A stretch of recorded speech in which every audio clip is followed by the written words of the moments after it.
Now then, so the caliper's off, and let's see, so in this one the dust seal came off with the pistons that came out. This one, the two seals are both in place. The dust seal, which is the top one, and then you got the actual oil seal, which if you're replacing them, if you put your finger down, away from the camera that way, your finger should go in without any problem, but then when you pull it back up, you should just feel the lip, because those seals, there is a way to put it in, and if you do that and you've got the resistance on the way down, you've put that seal in the wrong way around.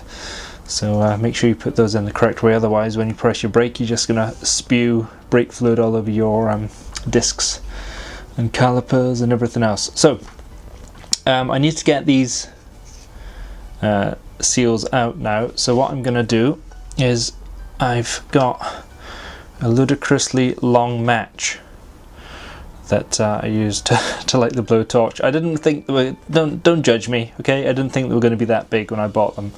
I thought it was like, the box was two longish ones, but no, they're just massive.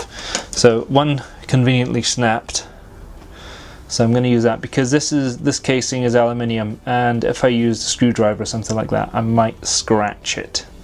So I'm just going to try and tuck that behind the seal, pull it out. So that's a dust seal, that one, and then the oil seal is a little bit chunkier, so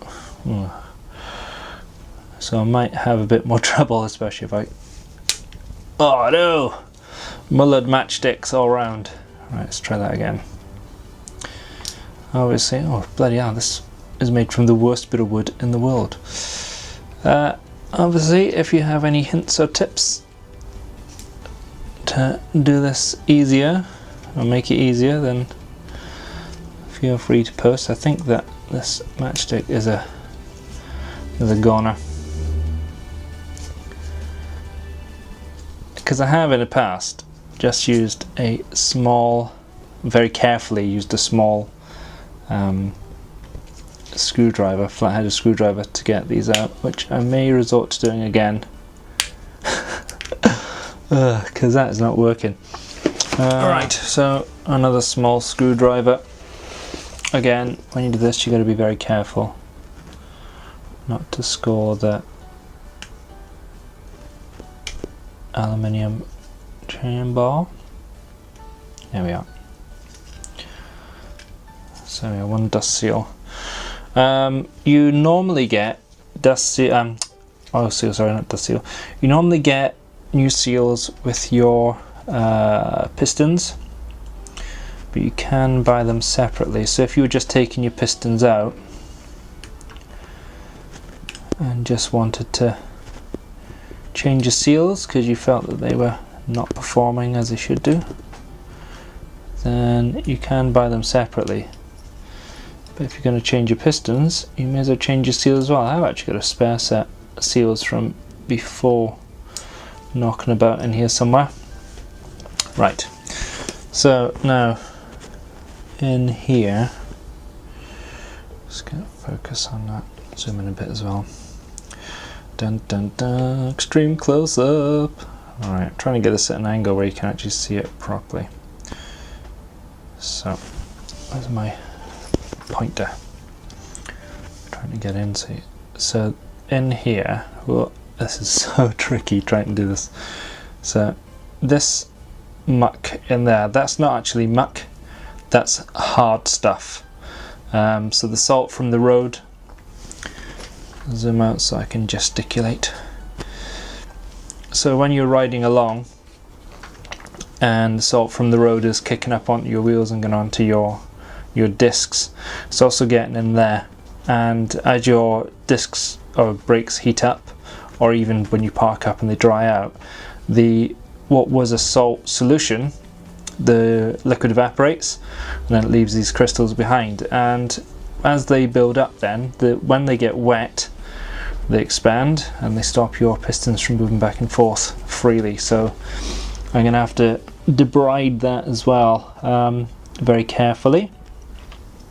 There's quite a lot in there, and it looks like on this left hand one there's some in the can you see that in there? Such a difficult angle.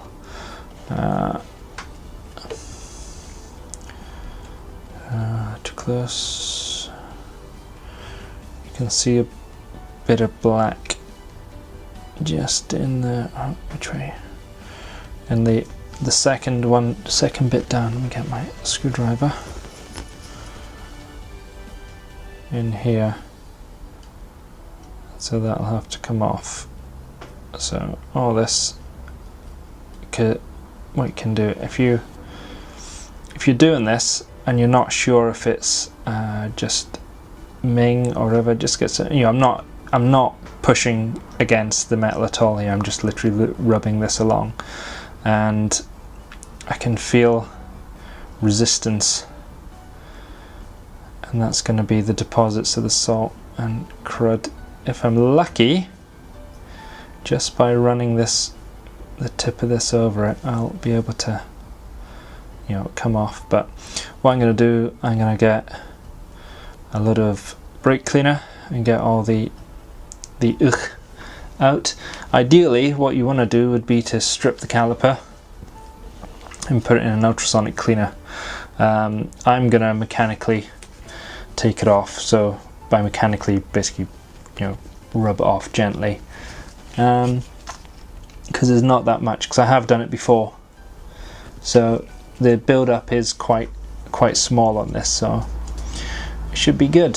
So the next job for me is to get the remains of this pin out, and then we'll be onto the rebuild then, and more brake fluid required. Well, what I need to do: pistons, seals, pin, brake things on this back in. It then goes onto the bike, and then when it's on, because I can then repressurize the system, I can then take off the other side, because you've got to do the exact same again. So when you're pumping your brake to get the pistons to come out on if you got two brake calipers running off the one brake lever, then you need one that's got resistance so that the other side will push out. Otherwise you would just be pumping and nothing will happen, because there's no resistance here to keep the pressure in the system. So this one's going to be done, then it's got to go back on, then I can take the other one off. So this is the right hand side one I'm working on at the minute. Once I've done that, we'll get on to the lefty. Lefties and righties, left shark, right shark. Left shark was always better. Right, toodle pip.